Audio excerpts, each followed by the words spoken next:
Assalamualaikum warahmatullahi wabarakatuh. Allahu akbar, Allahu akbar, Allahu akbar, Allahu akbar kabira, walhamdulillahi katsira, wa subhanallahi bukratan wa asila.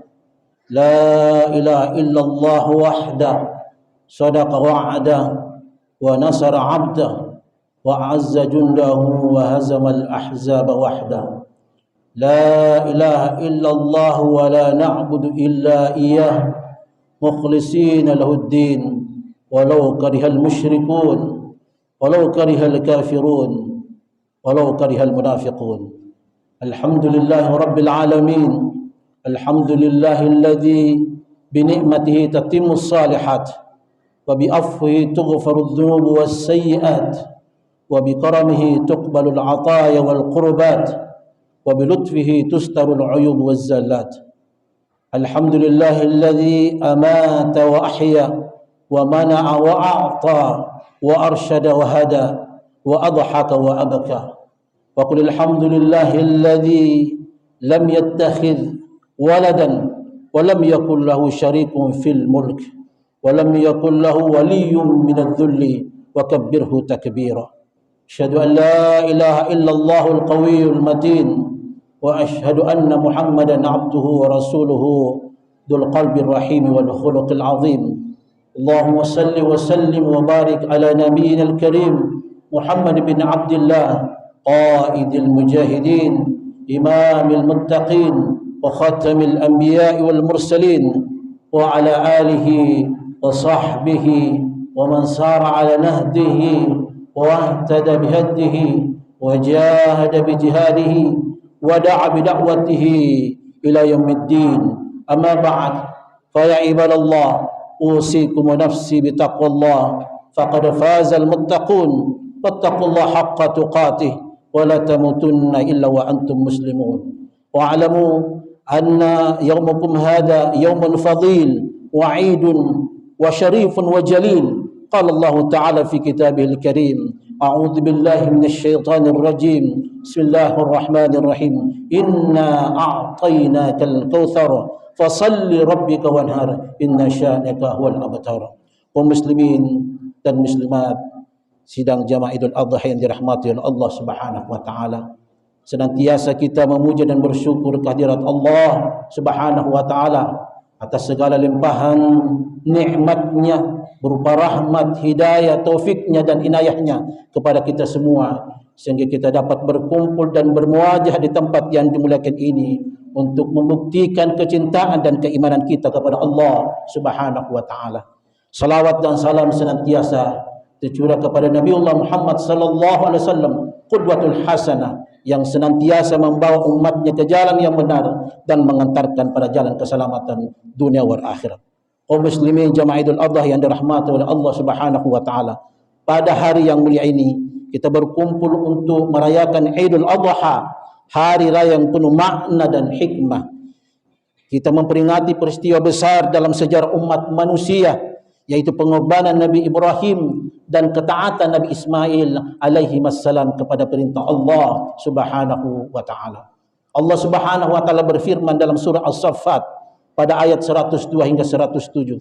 Falamma balaga ma'hu sa'i qala ya bunayya inni ara fil manam anni athbahuka fanzur madza tara. Qala ya abati if'al ma tu'mar satajiduni insyaallahu minas sabirin. Falamma aslama wa tallahu lil jabin wa nadainahu an ya Ibrahim qad sadaqta ar-ru'ya inna kadzalika najzil muhsinin inna hadza lahuwal bala'ul mubin wa fawadainahum bidzibhin azim.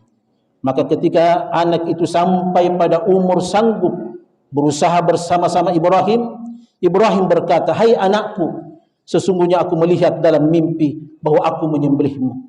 Maka pikirkanlah apa pendapatmu." Ia menjawab, "Wahai bapakku, kerjakanlah apa yang diperintahkan kepadamu. InsyaAllah kamu akan mendapatiku termasuk orang-orang yang sabar." Tatkala keduanya telah berserah diri, dan Ibrahim membaringkan anaknya atas pelipisnya. Nyatalah kesabaran keduanya, dan kami memanggilnya, hai Ibrahim, sesungguhnya kamu telah membenarkan mimpi itu. Sesungguhnya demikianlah kami memberi balasan kepada orang-orang yang berbuat baik. Sesungguhnya ini benar-benar suatu ujian yang nyata, dan kami tebus anak itu dengan seekor sembelihan yang besar. Dari ayat yang mulia ini kita belajar tentang nilai-nilai ketaatan, keikhlasan, dan pengorbanan yang diajarkan oleh Nabi Ibrahim dan Nabi Ismail alaihi wassalam. Keduanya menunjukkan ketundukan yang sempurna kepada perintah Allah Subhanahu wa taala tanpa keraguan sedikit pun. Allahu akbar, Allahu akbar, Allahu akbar walillahil hamd. Ini adalah ujian ketaatan Nabi Ibrahim kepada Allah. Di kemudian hari, pengorbanan ini menjadi anjuran bagi umat Islam untuk menyembelih hewan kurban setiap tanggal 10 Dzulhijjah dan pada hari tasyrik, yaitu tanggal 11, 12 dan 13 Dzulhijjah. Gambaran sejarah ini menggambarkan bahwa keteguhan hati, keyakinan dan kebenaran perintah Allah Subhanahu wa taala, keikhlasan, ketaatan dan kesabaran adalah esensi yang melekat dari ibadah kurban. Nilai-nilai ini telah diimplementasikan dengan baik oleh Nabi Ibrahim dan Ismail alaihi wassalam dalam peristiwa yang mengharukan itu. Kesanggupan Nabi Ibrahim alaihissalam menyembelih anak kandungnya sendiri, Nabi Ismail alaihissalam, bukan semata-mata didorong oleh perasaan taat, setia, membabi buta atau taklid, tetapi meyakini bahwa perintah Allah Subhanahu wa taala harus dipatuhi. Bahkan Allah Subhanahu wa taala memberi perintah seperti itu sebagai peringatan kepada umat yang akan datang, bahwa adakah di antara mereka yang sanggup mengorbankan diri, keluarga dan harta benda yang disayangi demi menegakkan perintah Allah Subhanahu wa taala. Dan adakah mereka juga sanggup memikul amanah sebagai khalifatullah di muka bumi ini. Allahu akbar, Allahu akbar, Allahu akbar walillahil hamd. Kaum muslimin dan muslimat yang berbahagia, dalam studi fikih, kurban sering disebut dengan istilah udhiyah karena penyembelihan binatang ternak dilakukan pada saat matahari pagi sedang menaik atau waktu duha.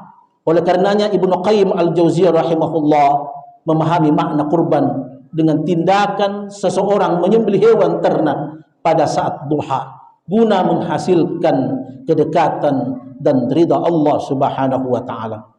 Binatang kurban yang disebut udhiyah atau nahar adalah simbolisasi tadhiyah, yakni pengorbanan. Baik udhiyah maupun tadhiyah posisinya sama sebagai ibadah untuk mendekatkan diri kepada Allah Subhanahu wa taala atau taqarruban wa qurbanan. Jika menyembelih udhiyah merupakan ibadah material yang ritual, maka tadhiyah atau pengorbanan di jalan Allah Subhanahu wa taala merupakan ibadah keadaban yang memajukan sektor-sektor kehidupan yang lebih jelas. Dalam ibadah kurban, nilai yang paling esensial adalah sikap batin berupa keikhlasan, ketaatan dan kejujuran. Tindakan lahiriah tetap penting kalau memang muncul dari niat yang tulus. Sering kita digoda syaitan agar tidak melaksanakan ibadah kurban karena khawatir tidak ikhlas. Imam Al-Ghazali dalam kitabnya Ihya Ulumuddin berkata bahwa syaitan selalu membisiki kita, buat apa engkau beribadah kalau tidak ikhlas? Lebih baik sekalian tidak beribadah. Ibadah kurban bukan hanya mementingkan tindakan lahiriah berupa menyedekahkan hewan ternak kepada orang lain, terutama fakir miskin, tetapi lebih penting adalah nilai ketulusan guna mendekatkan diri kepada Allah Subhanahu wa taala.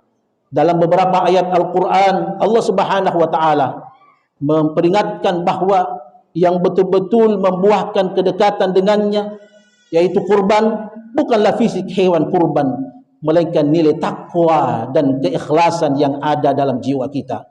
Dalam surah Al-Hajj ayat 37, Allah Subhanahu wa taala kembali menyebutkan, la yanalallahu luhumuha wala dima'uha walakin yanaluhu taqwa minkum. Tidak akan sampai kepada Allah daging hewan itu dan tidak pula darahnya, tetapi yang akan sampai kepadanya adalah takwa dari kamu. Penegasan Allah Subhanahu wa taala menunjukkan dua hal penting. Penyembelihan hewan ternak sebagai kurban merupakan bentuk simbolik dari tradisi Nabi Ibrahim alaihissalam dan merupakan syiar dari ajaran Islam. Kedua, Allah Subhanahu wa taala hanya menginginkan nilai ketakwaan dari orang yang menyembelih hewan ternak sebagai ibadah kurban. Indikasi ini sejalan dengan perintah dan peringatan Rasulullah sallallahu alaihi wasallam. Sesungguhnya Allah Subhanahu wa taala tidak melihat bentuk luarmu dan harta bendamu, akan tetapi Dia melihat hatimu dan perbuatanmu. Usaha mendekatkan diri kepada Allah, terutama melalui kurban, kita lakukan secara terus-menerus.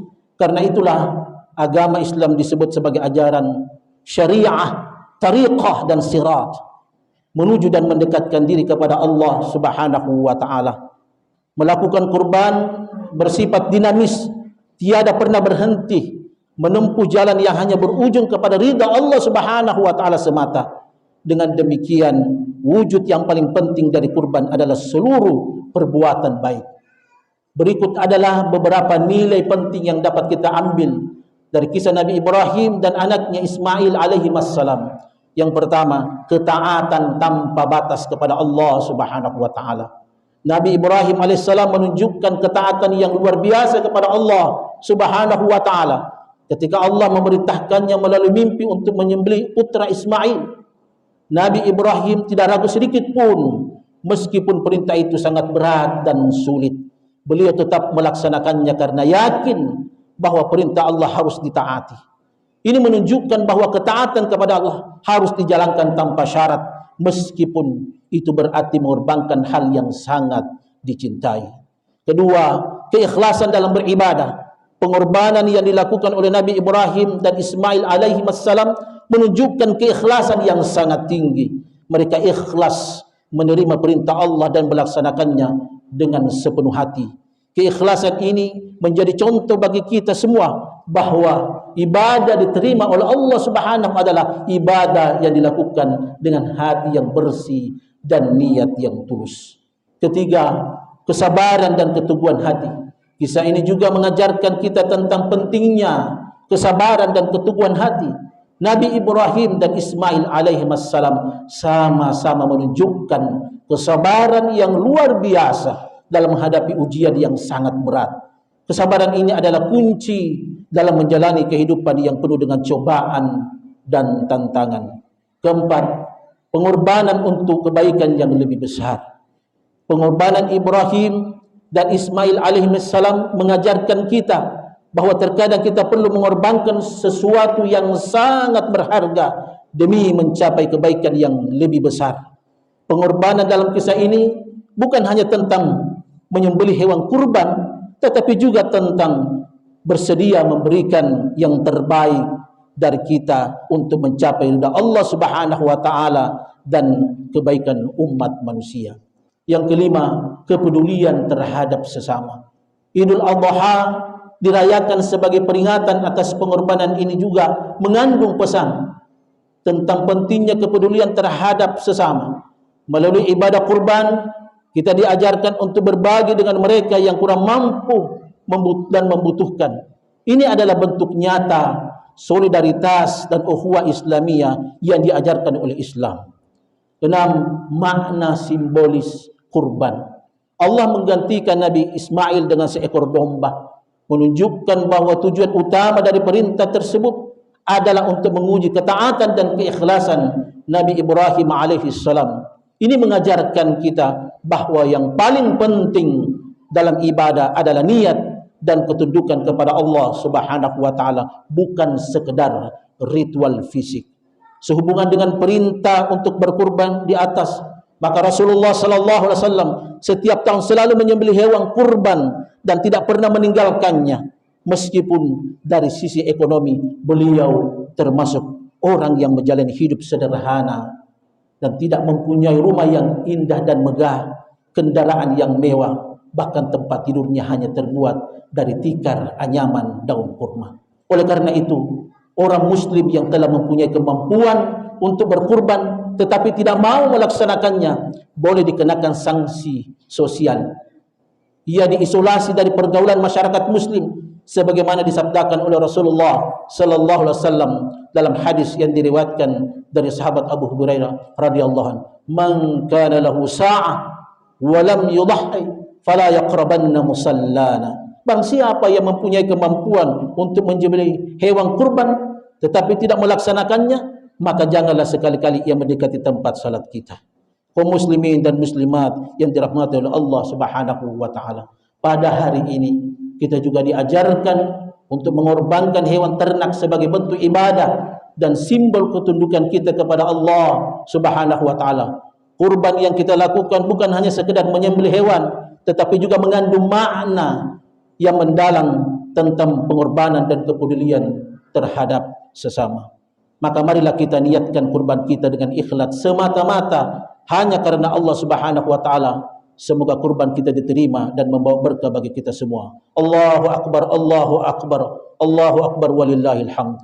Jamaah salat Idul Adha yang berbahagia, pada kesempatan yang mulia ini marilah kita juga merenungkan pentingnya nilai-nilai sosial yang diajarkan oleh Idul Adha. Korban yang kita lakukan adalah bentuk kepedulian dan solidaritas kita kepada sesama, terutama kepada mereka yang kurang mampu, ya, dan beruntung. Nabi Muhammad sallallahu alaihi wasallam bersabda, "Laisal mu'min alladhi yashba'u wa jaruhu ja'i' ila jambih." Tidaklah seorang mukmin yang kenyang sementara tetangganya kelaparan di sampingnya. Maka dari itu, marilah kita saling berbagi dan membantu saudara-saudara kita yang membutuhkan. Semangat berbagi ini hendaknya tidak hanya kita lakukan saat Idul Adha saja, tetapi juga dalam kehidupan sehari-hari. Allah Subhanahu wa taala berfirman dalam surah Al-Maun, "Ara'aital ladzi yukadzibu bid-din, fadzalika alladzi yad'u al-yatim wa la yahuddu 'ala ta'amil miskin." Tahukah kamu orang yang mendustakan agama? Itulah orang yang menghadir anak yatim dan tidak menganjurkan memberi makan orang miskin. Allahu akbar, Allahu akbar, Allahu akbar walillahil hamd. Jamaah saat Id yang dimuliakan oleh Allah Subhanahu wa taala. Akhirnya di penghujung khutbah ini, ya, marilah kita mengkhusyukkan dan mentajihkan jiwa kita menghadap kepada Allah Subhanahu wa taala sambil kita memohon dan berdoa kepadanya. Semoga Allah memberikan keberkahan dan memperkuat persaudaraan di antara kita, ya, meningkatkan rasa kepedulian dan menjaga keimanan serta ketakwaan kita kepada Allah Subhanahu wa taala.